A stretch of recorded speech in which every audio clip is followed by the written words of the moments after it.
project in the early 1990s to develop an ultra-high capacity airliner with more than 500 seats, as well as to challenge the dominance of the Boeing 747. The first prototype made its maiden flight in 2005 and obtained airworthiness certificates in the following year. It was delivered to Singapore Airlines and entered service between Singapore and Sydney in 2007. Until August 2019, 239 units were built and delivered.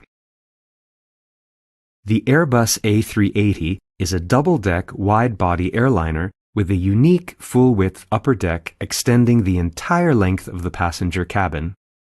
The Airbus A380-800 has 550 square meters of usable floor space, 40% more than the rival Boeing 747-8. This enormous airliner can carry up to 853 passengers in all economy class layout.